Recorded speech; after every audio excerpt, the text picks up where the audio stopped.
خادم نے کہا، اگر تم کو الگ ہونا تھا تو یہ بات تم شرافت سے بھی بتا سکتے تھے، مگر تم نے بڑی چالاکی سے ہمارے بریف کیس اپنے قبضے میں کر لیے۔ وہ بریف کیس نہیں، لیپ ٹاپ کمپیوٹر تھے، ساری کاروباری معاملات ان میں محفوظ تھیں۔ یہی نہیں، تم نے ساری معلومات کی ڈسک تک کہیں چھپا دی ہے۔ تمہارے گھر میں، آفس میں، ہم نے ہر جگہ دیکھ لیا، اگر ایک سوئی بھی ہوتی تو مل جاتی۔ اسی سے تمہاری بدنیتی ثابت ہوتی ہے۔ تم ہمیں بلیک میل کرنا چاہتے ہو یا پھر ساری انفارمیشن کسی اور کو دینا چاہتے ہو۔ کاروبار میں ہمارے دوست کم ہیں، دشمن ساری دنیا ہو جائے گی۔ اگر حقیقت ظاہر ہو جائے، وہ معلومات پریس کے ذریعے پبلک تک پہنچ جائے تو پولیس بھی مجبور ہو جائے گی، حالانکہ وہ کاروبار میں برابر کے شریک ہیں۔ ایک طوفان اٹھ کھڑا ہوگا پورے ملک میں، اور اس کے بعد ساری دنیا میں ہر ایک ملک میں کتنے لوگ متاثر ہوں گے۔ میں نے کہا، میں پہلے بھی کہہ چکا ہوں کہ میرا ایسا کوئی ارادہ نہیں۔ تمہارے کہنے سے اب کچھ نہیں ہوتا۔ جس طرح تم نے ساری انفارمیشن حاصل کی ہے، اس سے صاف ظاہر ہو جاتا ہے کہ تم کیا کرنا چاہتے ہو۔ اگر تم نے وہ انفارمیشن منہ مانگی قیمت پر ہمارے دشمنوں کو فروخت کرنے کی کوشش کی تو ہمیں معلوم ہو جائے گا، تمہیں حاصل کچھ نہیں ہوگا، بس تم اپنی جان سے جاؤ گے، عثمان نے کہا۔ خادم نے سر ہلایا، اور اگر واقعی تمہارے ضمیر صاحب کا مسئلہ ہے تو تمہیں ایمانداری، شرافت اور حب الوطنی جیسے امراض لاحق ہو گئے ہیں۔ اچانک تب بھی یہ ہمارے لیے انتہائی خطرناک بات ہے۔ میں نے آخری کوشش کے طور پر کہا، دیکھو مسٹر خادم اور عثمان، میں نے اس بات کو پوری کوشش کر کے دیکھ لی ہے کہ تم کو اعتبار آ جائے۔ نہ میں تم سے دشمنی کرنا چاہتا ہوں، نہ تمہارے کاروبار کو تباہ کرنے کا ارادہ رکھتا ہوں۔ میں پاگل نہیں ہوں کہ اکیلا سب کے لیے چیلنج بن جاؤں اور اعلان جہاد کر دوں۔ یہ اتنی ہی احمقانہ بات ہوگی جیسے کوئی ڈنڈا اٹھا کے مسلح ڈاکوؤں کے گروہ کے ٹھکانے پر حملہ کرنے نکل کھڑا ہو۔ پیسے کے لالچ کا تو سوال ہی پیدا نہیں ہوتا۔ جو میرے پاس ہیں وہ بھی بہت ہیں، اور میں تم سے جتنا چاہوں لے سکتا ہوں۔ پھر کیا بات ہے؟ خادم نے مشکوک لہجے میں کہا۔ کوئی بات نہیں، میں تمہارے کمپیوٹر اور ڈسک وغیرہ بھی تمہیں واپس کرنے کے لیے تیار ہوں۔ عثمان تلخی سے مسکرایا، کیونکہ ساری انفارمیشن تم اب تک دوسرے کمپیوٹر پر ڈاؤن لوڈ کر چکے ہوگے۔ اتنے عرصے میں تم نے نہ جانے کتنے پرنٹ نکال لیے ہوں گے۔ تو مسٹر شاہ عالم، یہ چکر کسی اور کو دینا۔ اوکے، تم اعتبار کرنا نہیں چاہتے تو نہ صحیح۔ بعد میں مجھے الزام مت دینا کہ میں نے صلح صفائی کے ساتھ معاملہ طے کرنے کی کوشش نہیں کی تھی۔ میں نے اپنی ریوالور کا رخ ان کی طرف رکھتے ہوئے جیب سے موبائل فون نکال لیا۔ یہ تم کیا کر رہے ہو؟ خادم کچھ پریشان ہوا۔ تم مجھے چوہے دان میں پکڑے جانے والے چوہے کی طرح نہیں مار سکتے۔ میں اپنی زندگی کی حفاظت کے لیے سب کچھ کروں گا، جہاں تک ممکن ہوا۔ اگر مقابلہ نہ کر سکا تو جان بچا کے بھاگ جاؤں گا، روح پوش ہو جاؤں گا، کہیں پاکستان میں یا ملک سے باہر۔ میں تمہارے لیے ایک خطرے کا احساس بن کے زندہ رہوں گا۔ تم مجھے تلاش کرتے رہو گے اور خوف میں مبتلا رہو گے، اور یہ میں بتا دوں گا کہ میں اتنی آسانی سے تمہارے ہاتھ نہیں آؤں گا۔ خادم ان دونوں میں سے نسبتاً احمق اور بزدل تھا۔ وہ کچھ پریشان نظر آنے لگا، مگر عثمان مسکراتا رہا۔ کیا کرو گے تم؟ کوئی منتر پڑھ کے آنکھوں سے اوجھل ہو جاؤ گا؟ یہ سلیمانی ٹوپی ہے تمہارے پاس، وقت آنے پر تمہیں معلوم ہو جائے گا۔ میں ایک نمبر ملانے کو کہتا ہوں، تم فون کسے کر رہے ہو آخر؟ خادم بولا۔ یار، پریشانی کی کون سی بات ہے؟ ملا کی دوڑ مسجد تک ہے، بلائیں گے اپنے حمایتی اخبار والوں کو اور ہمیں ان کے سامنے پیش کر دیں گے۔ دیکھ لو، مقتولین زندہ سلامت آپ کے سامنے ہیں، عثمان بولا۔ میں نے کہا، ہاں، کم سے کم ایک پھانسی کا پھندہ تو نہ دے میری گردن میں۔ عثمان مسکرایا، یہ گردن سلامت رہے، پھندوں کی کیا کمی ہے؟ میں نے کہا، عثمان، کیا میرے لیے تم گولی مار کے اس آلہ قتل سمیت فرار ہو جانا زیادہ آسان نہیں تھا؟ مجھ پہ تمہارے قتل کا الزام تو بہت پرانا ہو گیا۔ اب لاشیں مل جانے کے بعد پوسٹ مارٹم رپورٹ سے ثابت ہو جاتا ہے کہ وہ واردات کب ہوئی۔ ڈاکٹر کس دشواری کے بغیر بتا دیتے کہ موت کو 1 گھنٹہ ہوا ہے یا 2۔ میرے لیے اس قتل کے وقت خود کو جائے واردات سے بہت سی کسی جگہ کسی معزز اور معتبر گواہ کے ساتھ موجود ثابت کرنا مشکل نہ ہوتا۔ پھر ایسا کیوں نہیں کیا تم نے؟ عثمان نے اپنا ظاہری سکون کا اندازہ برقرار رکھا۔ میں آزاد صاحب کا نمبر ملاتا رہا، اس لیے کہ میری تم سے کوئی ذاتی دشمنی نہیں۔ میں کیوں تمہارے قتل سے خواہ مخواہ اپنا دامن داغدار کروں؟ خدا نے مجھے ایک موقع دیا ہے کہ میں اپنے خلاف کی جانے والی سازش کا ایک ثبوت دنیا کے سامنے پیش کر دوں۔ پولیس بھی اس معاملے میں تمہاری زیادہ مدد نہیں کر سکے گی، کیونکہ پہلے تم اخبار والوں کے سوالات کا جو سامنا ہو۔ میں کسی کو کچھ بتانے اور کسی اخبار والے کا سوال جواب دینے کا پابند نہیں، عثمان نے برہمی سے کہا۔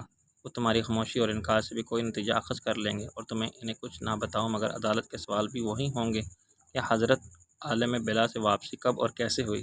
مقتولین اس کوٹھی میں کیوں رو پوش تھے؟ کیا اس انتظار میں تھے کہ دوہرے قتل کا جرم ثابت ہو جانے کے بعد شاہ عالم پھانسی چڑھ جائے تو مناسب موقع دیکھ کے آپ سامنے آ جائیں اور کوئی اچھی سے قابل یقین اور دردناک اسٹوری سنا کے سب کو قائل کر لیں؟ اس روپوشی میں آپ کے ارادے اور نیت کا کوئی دخل نہیں تھا، اور آپ کو کچھ معلوم نہیں تھا کہ الزام کیسے شاہ عالم پر آ گیا۔ اگر تم ایسے سمجھتے تو مجھے افسوس ہوتا ہے تمہاری بچکانہ سوچ پر۔ کوئی عدالت محض الزام پر کسی کو بھی پھانسی کا حکم نہیں سناتی۔ بالآخر آزاد صاحب کا نمبر مل گیا۔ انہوں نے ریسیور اٹھاتے ہی دھاڑنا شروع کیا۔ میاں، تم تو ہو گیا خرزاد کے امزاد، کیا کہتے ہیں اسے، عرف عام میں گویا خچر۔ ہمارے نزدیک تو تمہاری ولادت بھی ایک المناک سانحہ ہو گئی، گویا تمہاری نامقبولیت کے سبب ہمارا اتنا وقت ضائع ہوتا ہے، بخدا کسی دن تم کو ضائع کر دیں گے ہم۔ میں نے کہا حضرت یہ کیا فرما رہے ہیں آپ، ایسی کیا تقریر ہوئی مجھ سے، آخر تم سے کس نامعقول نے کہا کہ تم سے تقصیر ہو سکتی ہے، تم تو مجسمِ تفسیر ہو گویا انہوں نے ڈانٹ کے کہا، وہ سب جو ہم ابھی فرما رہے تھے تم سے نہیں فرما رہے تھے، یہ جو ہمارے اعصاب پر آسیب کی طرح مسلط ہیں گویا جواہر قلم، اس کا سر ہم بقلم خود قلم کر دیں گے کسی دن اچانک۔ ایسی کیا خطا گوئی اس سے بھائی، ایک خطا، یہ جہنمی تو گویا مسلسل خطا کار ہے، اس کے ہاتھوں بڑے دکھ اٹھائے ہم نے، اور غالب کی روح نے ابھی لکھ رہا تھا کوئی صورت نظر نہیں آتی، اور نظر کو اس نے لکھا نظر، بخدا 300 ملی لیٹر خون جل گیا گویا۔ خیر تم بولو کہاں ہو، کس طرف ہو، کدھر ہو؟ میں نے کہا حضرت آپ کے لیے ایک انتہائی اہم اور خفیہ خبر ہے، کیا حرج ہے اگر صبح صرف آپ کے اخبار کی زینت بنے؟ خبر کیا ہے؟ ذرا کان میں بتاؤ گویا انہوں نے سرگوشی میں کہا۔ خبر کی سرخی کچھ یوں ہوگی، مردہ زندہ ہو گیا، لا حول ولا قوت، خبر نہ ہوئی اشتہار ہو گیا کسی فراڈ کا گویا، کسی قبرستان کی دیوار پر بقلم خود لکھاؤ، ایسے بدرو قسم کے عامل دیکھے ہیں ہم نے بہت، اور حکیم بھی۔ میں نے عرض کی آزاد صاحب میں نے 2 مقتولین دریافت کر لیے ہیں جن کا قاتل کہلانے کا شرف مجھے حاصل تھا گویا۔ انہوں نے بڑی مسرت سے کہا بھائی مبارک ہو، کہاں ملاقات ہوئی؟ زیر زمین کس مدفن میں یار؟ سر زمین۔ میں نے انہیں مختصراً ساری بات بتائی جو انہوں نے بڑی دلچسپی سے سنی، پھر میں نے کہا آدھے گھنٹے سے میں تو انہیں گن پوائنٹ پر سامنے بٹھا رکھا ہے، پہلے میرا خیال تھا کہ انہیں سچ مچ گن پوائنٹ گون کر دوں۔ کیا کر دوں؟ آزاد صاحب بولے دوبارہ عرض کرو۔ میں نے کہا میں نے سوچا کہ جو اتنی کوشش سے جیتے جی مقتول ہوئے تھے انہیں سچ مچ کا مقتول کر دوں، لیکن پھر آپ کا خیال آیا کہ کیوں نہ یہ خبر آپ ہی دیں، زمانے کو اتنا عرصہ مقتول رہنے والوں سے کچھ عالم بلا کا حال احوال دریافت کریں، یہ پوچھیں کہ کیسے گئے دن اور کتنا عرصہ رہے وہاں، وقت کیسا گزرا، اور آخر لوٹ کے اس دنیا میں کیوں آ گئے؟ بالکل بھائی، کہیں اور چلے جاتے، ستاروں سے آگے جہاں اور بھی ہیں گویا۔ آزاد صاحب چمکے، مگر یہ انٹرویو بھی خوب ہوگا گویا، اب تم یہ کرو کہ انہیں اسی طرح بٹھا رکھو توپ کے دہانے پر۔ گن پوائنٹ کا ترجمہ کچھ ایسا ہی ہوگا غالباً ہم چلبلی کے ہمر کعب پہنچے ہیں گویا برق رفتاری سے۔ میں نے کہا خرامہ خرامہ کہیے، ایک گزارش اور ہے، وہ جو آپ کی معنوی دختر نیک اختر ہے نا، ان کے کوتوال چچا کو بھی خبر کر دیں۔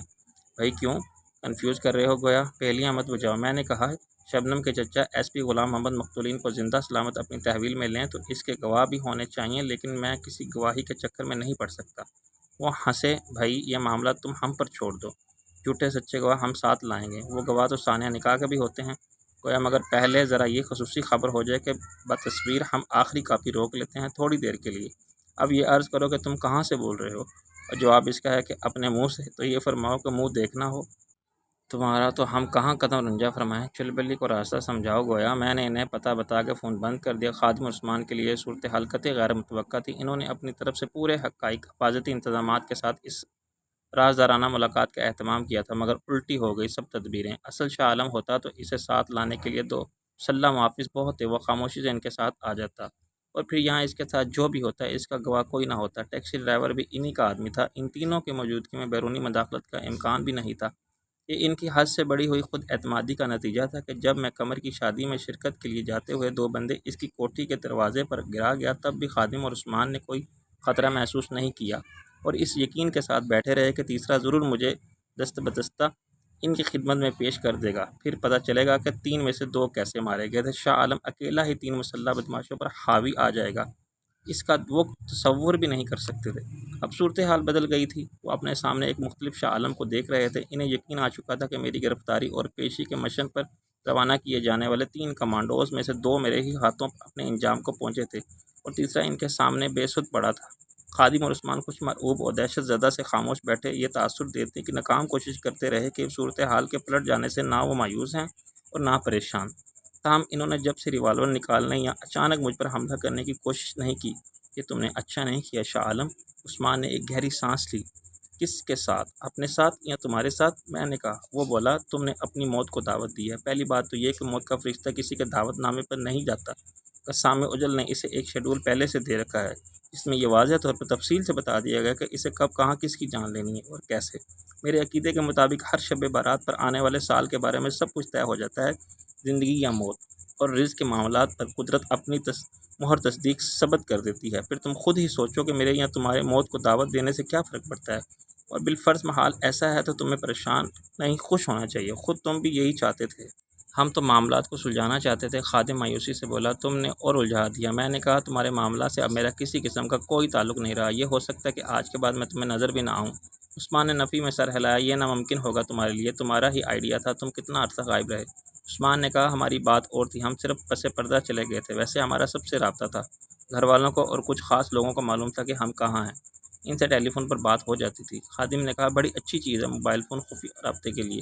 ہم رات کے وقت سیاہ شیشوں والی گاڑی میں پھرتے تھے، گاڑیاں ہر روز ایک ہی نہیں ہوتی تھیں، پر ہم مخصوص خفیہ ٹھکانوں کے سوا کہیں کسی سے ملاقات نہیں کرتے تھے، اپنے گھر یا کسی عام جگہ جانے کا رسک نہیں لیتے تھے جہاں ہمارے پہچانے جانے کا 1% امکان بھی ہو۔ تم کوئی عام آدمی نہیں ہو، تمہیں تلاش کرنے والے ہزاروں آنکھیں ہر جگہ ہوں گی، مجھے معلوم ہے، وہ سب دشمنوں کی آنکھیں ہوں گی، میرے سیاسی دشمن، کاروباری دشمن، قانون کے رکھوالے، سرکاری دشمن، مگر میں اس چیلنج کو قبول کرتا ہوں۔ دیکھتے ہیں یہ آنکھ مچولی کب تک چلتی ہے۔ ایک بات میں پہلے ہی کہہ چکا ہوں کہ میں چوہے دان پکڑے جانے والے چوہے کی طرح کسی کے ہاتھ میں نہیں آؤں گا۔ خدا کی دنیا بہت بڑی ہے، قطب شمالی سے قطب جنوبی تک اور بحر الکاہل سے ماؤنٹ ایورسٹ تک اربوں انسان بستے ہیں، ان کے درمیان میں کہیں بھی رہ سکتا ہوں۔ یہ تمہاری خام خیالی ہے، محض خود فریبی، اکیلا کوئی نہیں رہ سکتا، رشتوں کے بغیر زندگی کا تصور بے معنی ہے۔ خادم نے سر ہلایا، کسی فلسفی نے کہا تھا کہ صرف آسمان پر خدا اکیلا ہے اور دنیا میں شیطان۔ انسانی رشتے بنتے بگڑتے رہتے ہیں، میرے لیے یہاں صرف ایک زمین کا رشتہ باقی ہے، میرے ماں باپ نہیں ہیں، بھائی بہن نہیں ہیں، بیوی بچے نہیں ہیں، میں نے پارٹی چھوڑ دی، سیاست چھوڑ دی، اب میرا ساتھ دینے والا صرف پیسہ۔ یہ پیسہ کہاں میرا سہارا بن سکتا ہے؟ کچھ تم جانتے ہوگے کہ میں بہت کچھ تم نہیں جانتے، یہ پیسہ مجھے تحفظ فراہم کرے گا، میرے لیے نام اور شخصیت، ملک اور شہریت بدلنے میں کام آئے گا۔ یہ اندازہ بھی ہوگا تمہیں کہ شاہ عالم کے لیے یہ ناممکن نہیں، کل کیا ہوگا یہ تو بہت دور کی بات ہے شاہ جی، تم ابھی کہ ایس پی غلام محمد کو تم کیا جواب دو گے؟ وہ پوچھے گا نہیں کہ جناب یہاں کیسے تشریف لائے؟ آخر خادم نے سوچ کے کہا۔ عثمان مسکرانے لگا، یار اسے جو بھی پوچھنا ہوگا شاہ جی کو وہ اپنے ساتھ لے جا کے پوچھے گا، اطمینان سے تفتیش کرے گا، تو مقتولین کی بازیابی سے کوئی قیامت نہیں آئے گی، ہمارا بیان بہت پہلے سے تیار ہے، ہم وہی کہیں گے جو ہمارے وکیلوں نے سمجھایا تھا۔ خادم مطمئن ہو گیا، ہاں ہم پر کوئی جرم ثابت نہیں ہوتا، ہوا بھی تو ہمیں کوئی پھانسی نہیں چڑھا سکتا، لیکن اپنے شاہ صاحب پر خدا بخش منترال کے قتل کا جو نیا الزام ہے وہ بہت سنگین ہے۔ غلام محمد کی اصل کامیابی ہوگی کہ اس کے قاتل کی گرفتاری میں نے کہا، یار عثمان، اگر غلام محمد نے مجھ سے پوچھا کہ بتاؤ ان بندوں کو بھی تم نے مارا ہے، تو میں کیا کہوں؟ ایک لاش یہاں پڑی ہے، ایک ٹیکسی کی ڈگی میں پڑی ہے۔ اگر میں نے کہا کہ میں نے نہیں مارا، خدا کی قسم تو جھوٹی قسم کھانے کا عذاب الگ ہوگا، اور ڈرائیور ہوش میں آنے کے بعد سچ بتائے گا تو میرے خلاف ہو جائیں گے 3 کیس، مجھے 3 بار پھانسی ہو جائے گی۔ میرے غیر سنجیدہ رویے نے عثمان کو کسیانہ کر دیا۔ مجھے معلوم ہے شاہ جی کہ پولیس کے آنے سے پہلے ہی تم بھاگ جاؤ گے۔ میں نے ہنس کے کہا، اگر معلوم ہے تو پھر ایسی احمقانہ خوش فہمی میں کیوں مبتلا ہو؟ اب ذرا مہربانی کرو اور کھڑے ہو جاؤ، دیوار کی طرف منہ کر کے۔ عثمان مشتعل ہو گیا، آخر کیا کرنا چاہتے ہو تم؟ میں نے اسے بتایا کہ میں کیا کرنا چاہتا ہوں، مگر وہ سب ناقابل اشاعت ہے۔ اس کا پارا اور چڑھ گیا، اس نے چیخ کے کہا، شٹ اپ! میں نے ریوالور میز پر رکھا اور کھڑا ہو گیا، تم وہی ہو، لاتوں کے بھوت باتوں سے نہیں مانو گے۔ میں نے ایک قدم آگے بڑھایا تو خادم اور عثمان دونوں گھبرا کے کھڑے ہو گئے۔ خادم نے کہا، دیکھو بدماشی مت دکھاؤ۔ عثمان نے بڑی پھرتی سے ریوالور اور نکالنے کی کوشش کی، مجھے اس کی توقع تھی، چنانچہ میری نظر اس کے ہاتھوں کی حرکت پر تھی۔ ابھی اس کا ہاتھ جیب سے باہر آیا ہی تھا کہ میری کک اس کی کلائی پر پڑی ریوالور اس کی گرفت سے چھوٹ کے اڑتا ہوا اوپر گیا اور پھر دیوار سے ٹکرا کے پیچھے گر گیا۔ عثمان کے حلق سے گالی کے ساتھ ایک کربناک چیخ سی نکلی اور اس کے دوسرے ہاتھ سے کلائی پر سے ٹوٹ کر لٹک جانے والے ہاتھ کو تھام لیا۔ خادم کی حالت غیر ہو گئی، اچھا تم تلاشی لینا چاہتے ہو نا؟ کیا میں خود تمہیں ریوالور پیش کر دوں؟ ہاتھ اوپر اٹھا کے گھوم جاؤ، میں نے دھاڑ کے کہا اور عثمان کو بھی ایک جھٹکے سے اٹھا کے دیوار کی طرف دھکیل دیا۔ ابھی میں نے خادم کے ایک جیب سے ریوالور برآمد کیا ہی تھا کہ مجھے باہر سے ایک عجیب سی آواز سنائی دی، یوں لگتا تھا جیسے کوئی سیمنٹ کے فرش پر تارکول کا ڈرم گھسیٹ کے لے جا رہا ہو۔ یہ چلبلی سی آواز تھی، پھر اس کا بکری کے بچے کی آواز سے مشابہ ہارن سنائی دیا۔ ایک بیک فائر کے ساتھ چلبلی کا انجن خاموش ہوا اور تقریباً ایک ساتھ اس کے چاروں دروازوں کے بند ہونے کے دھماکے سنائی دیے۔ بھائی کوئی ویرانی ہے، آزاد صاحب نے کہا۔ میں نے اپنی نگاہ خادم اور عثمان پر رکھتے ہوئے اس الٹے قدم جا کے دروازہ کھول دیا۔ ادھر آئیے، آبادی کی طرف۔ آزاد صاحب کی قیادت میں 4 افراد اندر آ گئے اور میں ایک شمی تھی، اس نے بڑی ممنوعیت سے میری طرف دیکھا، باقی 2 کو میں صورت سے پہچانتا تھا، ایک رپورٹر، دوسرا فوٹوگرافر تھا جو ہمیشہ آزاد صاحب کے ساتھ نظر آتا تھا۔ آزاد صاحب نے اندر قدم رکھتے ہی بڑی مسرت کا اظہار کیا، بھائی واہ، یہ تو اپنے وہی ہیں مقتولین گویا، بخدا ہمیں اب بھی یقین نہیں آ رہا اپنی ان گناہگار آنکھوں پر، کہیں یہ عالم بد رواح تو نہیں؟ شمی نے میرے قریب آ کے اور سب کی نظر بچا کے کاغذ کا ایک پرزہ میرے ہاتھ میں تھما دیا۔ میں نے اسے اعجاز صاحب کی اوٹ پہ رہتے ہوئے پڑھا۔ اس پر ایک سطر لکھی ہوئی تھی، نہ تم یہاں ہو نہ ہمیں نظر آ رہے ہو۔ مجھے بے ساختہ ہنسی آئی مگر میں نے روک لی۔ اعجاز صاحب نے عثمان کو کندھے پر ہاتھ رکھا۔ میاں ایسی بھی کیا بے رخی، کیوں منہ پھیر کے کھڑے ہو؟ عثمان اور خادم نے خفت سے میری طرف دیکھا اور پھر پلٹ کے صوفے پر بیٹھ گئے۔ اعجاز صاحب اور ہم نوا ایک طے شدہ پلان کے تحت پوری تیاری سے آئے تھے۔ فوٹوگرافر نے اپنے کیمرہ سنبھالا تو میں نے اپنا حوال داغ دیا۔ ہم اخبار والوں کو کچھ بتانے کے پابند نہیں ہیں۔ عثمان نے چراغ پاہو کے کہا، ہم جو بتائیں گے پولیس کو بتائیں گے، یہ عدالت میں کہیں گے، اخبار والے وہاں بھی ہوں گے۔ آخر کیا حرج ہے یہ بتانے میں کہ اتنا عرصہ آپ کہاں روح پرش رہے اور کیوں؟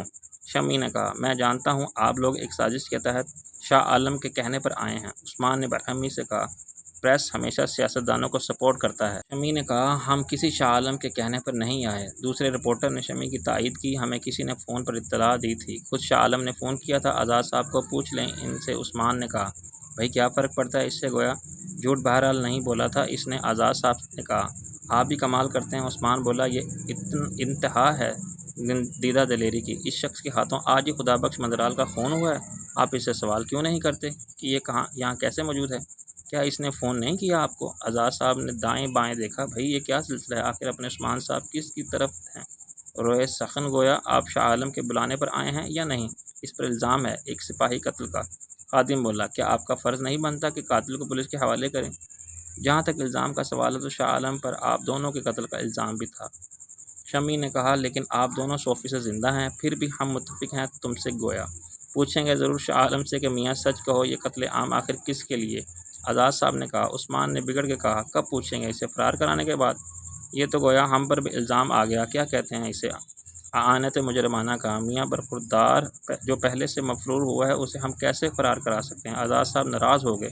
پھر کبھی فون کیا اس نے یا شرف ملاقات کے لیے حاضر ہوا تو ہم یقیناً اس سے حقیقت حال معلوم کریں گے۔ خادم نے غصے سے کہا، اعجاز صاحب یہ کیا مذاق ہے آخر؟ عثمان نے چلا کے کہا، آج ہی 2 قتل اور بھی ہوئے ہیں۔ اس شخص کے ہاتھوں ایک لاش باہر ٹیکسی میں پڑی ہے، مگر یہ ٹیکسی ڈرائیور زندہ ہے، یہ بھی بتا سکتا ہے کہ آپ کو، مگر شاہ عالم سے پوچھیں کیا یہ بات غلط ہے؟ اعجاز صاحب کے لبوں پر ایک معنی خیز سی مسکراہٹ تھی۔ بھائی یہ عجیب معاملہ ہے، اس وقت ہم کیسے پوچھیں آخر؟ کیوں اتنا ڈرتے ہیں آپ شاہ عالم سے؟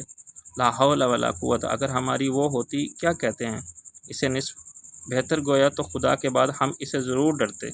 شاہ عالم کیا چیز ہے، اس جیسے ہماری جیب میں پڑے رہتے ہیں۔ شمی نے کہا، آپ اپنی بات کریں، شاہ عالم سے ملاقات ہوگی کبھی تو اس سے بھی پوچھ لیں گے۔ عثمان نے اسے شعلہ باز نظروں سے دیکھا۔ کبھی کیا مطلب ہے خاتون؟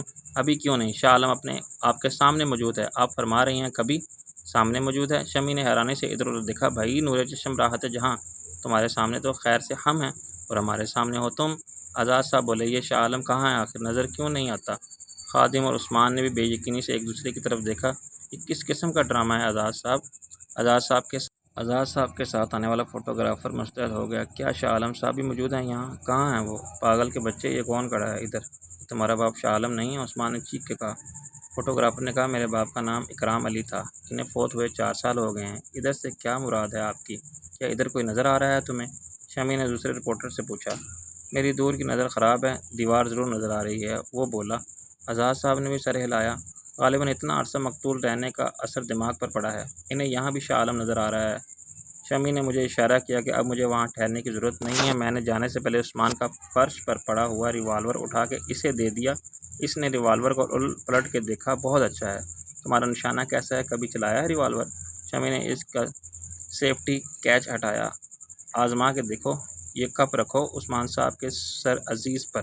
اعجاز صاحب نے فرمایا، عزیزہ اگر تمہارا نشانہ چونک گیا تو بلا وجہ ایک گولی ضائع ہو جائے گی۔ عثمان اور خادم کی حالت قابل رحم ہو رہی تھی، وہ سمجھ گئے تھے کہ یہ مذاق نہیں، مجھے اس جگہ غیر موجودہ ثابت کرنے کے لیے سارا کھیل رچایا جا رہا ہے۔ اس کا چیخنا چلانا نہ حاصل تھا۔ اخبار والے کھل کر میری مدد کر رہے تھے اور یہ ثابت کرنے کے لیے آئے تھے کہ جائے واردات پر ان میں سے کسی نے بھی شاہ عالم کو نہیں دیکھا تھا۔ جب پولیس آئے گی تو وہی معتبر ہوں گے، ان کی گواہی کو پولیس بھی مسترد نہیں کر سکے گی۔ وہ صرف اتنا کہہ کے چھوٹ جائیں گے کہ کسی نے انہیں گمنام کال کے ذریعے یہاں خادم اور عثمان کے موجود ہونے کی اطلاع دی تھی، جو تصدیق پر درست ثابت ہوئی۔ میں نے کہا، تمہیں شکایت نہیں، خدا کا شکر ادا کرنا چاہیے مسٹر عثمان اور خادم، مجھے انتقامی جذبات نے اس حد تک مغلوب نہیں کیا کہ میں موقع سے فائدہ اٹھاتے ہوئے اس تمام پریشانی کا حساب برابر کر دیتا جو میں نے تمہاری وجہ سے اٹھائی۔ ورنہ اس وقت یہاں اخبار والے نہیں تمہاری لاش کو پوسٹ مارٹم کے لیے اٹھانے والے آتے۔ یہ بدمعاشی کا کھیل تم نے ہی شروع کیا تھا، اس کا انجام اور کیا ہو سکتا ہے بدمعاشی کے سوا؟ شمی میرے ساتھ باہر تک آئی۔ شاہ صاحب، میں نے کہا، فکر مت کرو، مجھے اپنا وعدہ یاد ہے، جب دیگر انتظامات مکمل ہو جائیں گے تو مجھے بتا دینا، بلکہ آزاد صاحب کو بتا دینا، میں تمہیں ٹریولز چیک کی صورت میں رقم فراہم کر دوں گا، یا تم چاہو تو لندن بھی یا تم کو نقد۔ ویٹ از نو پرابلم۔ وہ بات اب ختم ہو گئی، میں تو بس شکریہ ادا کرنا چاہتی تھی، اس نے اداسی سے کہا۔ میں نے کہا، چھوڑو، کتنی بار شکریہ ادا کرو گی؟ پھر شکریہ مجھے بھی ادا کرنا پڑے گا، بار بار، کہ تم نے مجھے قانونی مشکلات سے بچا لیے۔ یہ دونوں بدمعاش آج پکڑے گئے ہیں، لیکن تمہاری 2 تصویروں نے اس سازش کا بانڈا پہلے ہی پھوڑ دیا تھا۔ کاش میں آپ کے لیے اس سے زیادہ کر سکتی، لیکن اب کچھ نہیں ہو سکتا، اتنی مہلت ہی کہاں ہے۔ میں نے کہا، تم بلا وجہ اتنی مایوس ہو، دیکھ لینا چند ماہ بعد تم بالکل ٹھیک ہو کے واپس آؤ گی۔ وہ دیوار کا سہارا لے کے کھڑی ہو گئی۔ مجھے معلوم ہے کہ آپ میرا حوصلہ بڑھانے کے لیے یہ جھوٹ بولتے ہیں، اخلاقاً۔ آپ سے ایک بات کہوں، یہ کیا آپ لگا رکھی ہے آپ تم سے شمی، بس اس لیے نہیں کہ آپ عمر میں بڑے ہیں مجھ سے، یا دنیا کی نظر میں بڑے آدمی ہیں، بڑے انسان ہیں آپ۔ میں بد اخلاق اور بد اعتبار، بدتمیز اور بد کردار مشہور تھی، کسی کی عزت محفوظ نہیں تھی میری زبان سے، میرے قلم سے اور مجھ سے۔ میں نے اس کے شانے پر ہاتھ رکھا۔ یہ وقت نہیں ایسی باتوں کے لیے، اور نہ یہ جگہ ہے۔ پلیز، جو میں کہنا چاہتی ہوں وہ سن لیں۔ میں نے محسوس کیا کہ وہ رونے کے قریب تھی۔ آپ سب کچھ جانتے تھے، اس کے باوجود آپ نے مجھے ایک بار سمجھایا تھا کہ میں ایڈز کے اس مریض کے ساتھ نہ رہوں، اس سے شادی نہ کروں، لیکن میں نے آپ کی بات نہیں مانی تھی، اس لیے کہ میں مجبور تھی۔ میں نے اسے انکار نہیں کر سکتی تھی، یہ برداشت نہیں کر سکتی تھی کہ وہ تنہا، مایوس اور دل شکستہ مر جائے۔ خودکشی کرنا آسان تھا میرے لیے، چنانچہ میں نے شادی کر لی اس سے۔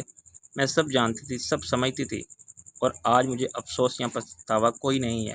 چلو، خدا جو کرے گا بہتر کرے گا۔ میں نے کہا، آج میں ایک ڈاکٹر سے ملی تھی، اس نے اسپاٹ لہجے میں کہا تھا، وہ لندن سے آیا ہے، ایک اسپیشلسٹ ہے، اخبار میں تھا کہ وہ 3 دن مشورے کے لیے دستیاب ہوگا، ایک پرائیویٹ کلینک میں۔ اچھا، کیا کہا اس نے؟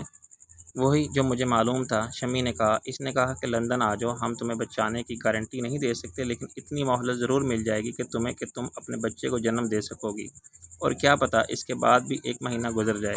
میں نے شمی کے لیے اپنے دل میں بہت دکھ محسوس کیا۔ اب وہ اپنے لیے نہیں، اپنے بچے کے لیے رو رہی تھی۔ میں نے فیصلہ کیا کہ لندن نہ جانے کا۔ اس نے اپنی آنکھیں صاف کر کے کہا، یہ کیا پاگل پن کی بات ہے؟ یہ فیصلہ میں نے بہت سوچ سمجھ کے کیا ہے شاہ صاحب۔ مجھے اس ڈاکٹر نے بتایا تھا کہ بداعتی طور پر بچے کے خون میں بھی ایڈز کے جراثیم ہو سکتے ہیں، 50-50 چانس ہے کہ وہ بھی ایڈز پازیٹیو ہو۔ بس اس کے بعد میرا ارادہ بدل گیا۔ میں یہ رسک نہیں لے سکتی، اس سے تو بہتر ہے کہ وہ پیدا ہی نہ ہو، بجائے اس کے کہ وہ بھی میری طرح مرے، اور مرنے سے پہلے جب تک جیے میرے اعمال کی سزا بھگتے، اپنی ماں کو اور اپنے باپ کو بد دعائیں دیتا رہے، کوستا رہے۔ وہ میرے ساتھ ہی دفن ہو جائے تو اچھا ہے۔ آپ کا بہت بہت شکریہ۔ اب آپ کی مدد کی ضرورت نہیں۔ وہ ایک دم پلٹی۔ میں نے اسے روکنے کی کوشش کی، مگر نہ روک سکا۔